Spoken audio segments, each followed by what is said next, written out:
उससे मिलने से पहले मेरे जीवन में कुछ खोखलापन सा था, एक अजीब सा खालीपन था जिसे आज तक मेरे अलावा किसी ने महसूस नहीं किया था।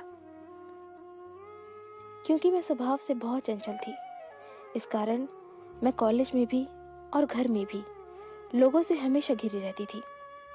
इसके बावजूद कि मैं बहुत बोलती थी, मेरे जीवन का एक दूसरा पहलू भी था और जीवन के उस हिस्से में आने की इजाजत मैंने किसी को नहीं दी थी।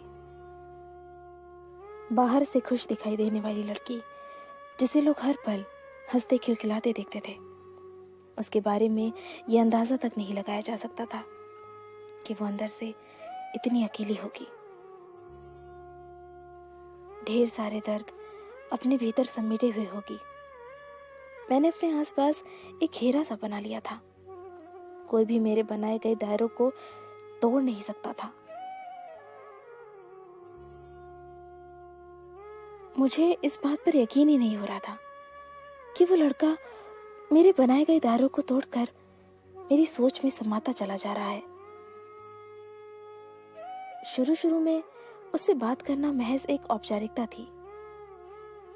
ये बात अलग थी कि आज तक उसने इस बात को मेरे सामने कभी जाहिर नहीं होने दिया था कि वो मुझे चाहता है। मुझे छोटी से छोटी तकलीफ होने पर उसे मुझसे ज्यादा दर्द होता था। कोई ऐसे भी किसी को चाह सकता है? यकीन करने में बहुत वक्त लगा, लेकिन समय के साथ मुझे इस बात का एहसास हो गया था कि ये लड़का मेरी चिंता करता है, मेरा ख्याल रखता है। उसके प्यार में पागलपन सा था। मेरी खुशी के लिए वो कुछ भी कर देता था। उस लड़के के बिना इस बात का जिक्र किए कि उसे मुझसे बातें करना अच्छा लगता है, मेरे साथ वक्त बिताना अच्छा लगता है, बड़ी ही चालाकी से मुझसे दोस्ती के लिए पूछा। उस दिन संयोग से हम दोनों कॉलेज जल्दी आ गए थे और क्लासरूम में कोई नहीं था। उसने कहा कि क्या मैं तुम्हारा हाथ पकड़ सकता हूँ? पहले तो मुझे बड़ा आश्चर्य हुआ कि आज उसे क्या हो गया है, वो इस तरह की बातें क्यों कर रहा है। लेकिन मुझे उस पर पूरा भरोसा था। उसने इतनी ऑनेस्टली मेरा हाथ मांगा कि मैं उसे मना ही नहीं कर पाई और मैंने उसे अपना हाथ दे दिया। उसने मेरा हाथ अपने हाथों में लिया और कहा, क्या तुम मेरी दोस्त बनोगी?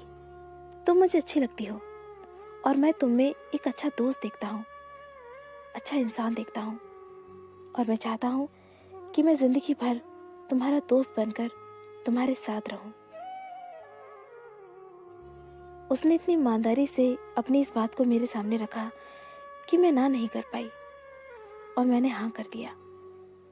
उस दिन उसने बस इतना ही कहा और चला गया।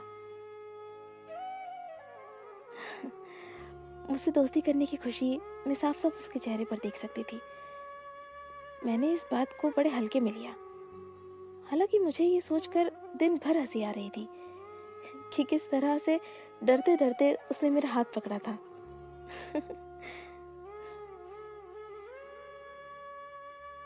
मेरे आसपास रहने वाले लोग ये देखकर समझ गए थे कि जरूर कोई बात है।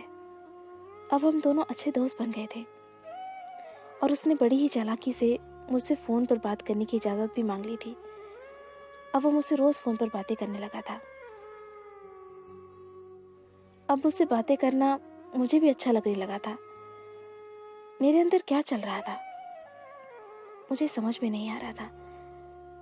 क्यों मैं उसके फोन का इंतजार करने लगी थी? क्यों मैं उसकी ओर खींची चली जा रही थी?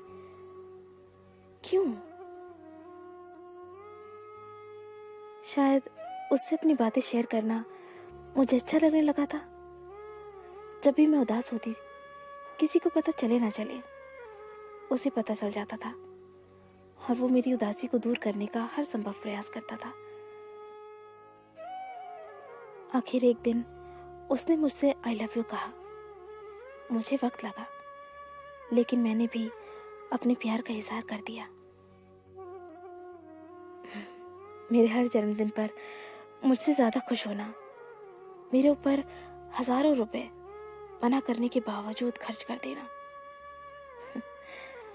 वो दीवाना था मेरा।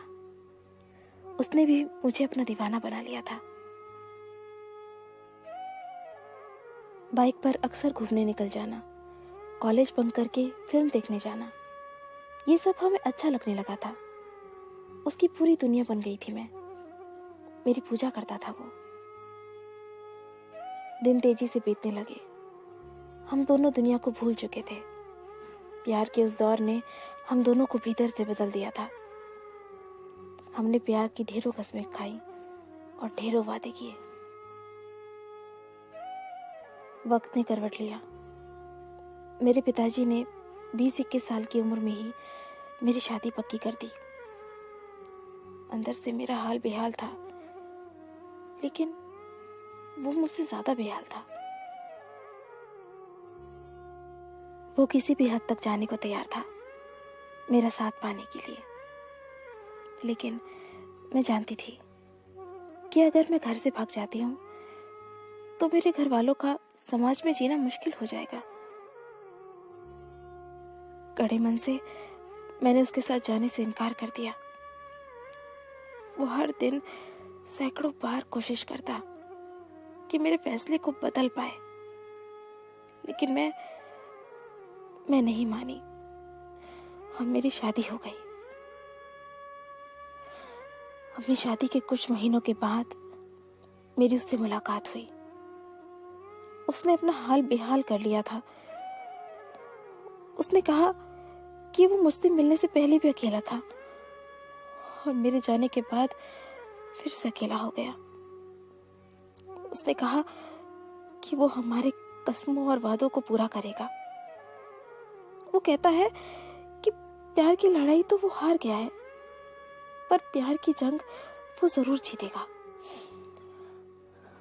वो कहता है कि तुम भले मेरा साथ ना दे सको, मेरा प्यार तो मेरे साथ है ना। मेरे प्यार के सहारे उसने जिंदगी में आगे बढ़ने की ठानी है। वो कहता है कि उसका प्यार सच्चा है, इसलिए उसका प्यार कभी उसकी कमजोरी नहीं बनेगा। मुझे अपनी गलती का एहसास है, क्योंकि मेरा प्यार मुझसे ज्यादा दुखी है और मैंने उसकी जिंदगी को बर्बाद कर दिया है। मैं उस दीवाने के प्यार को सलाम करती हूँ, जिसके पास न मेरा तन है, न मेरा समय, न मेरा जीवन, पर अब भी वो मुझसे प्यार करता है।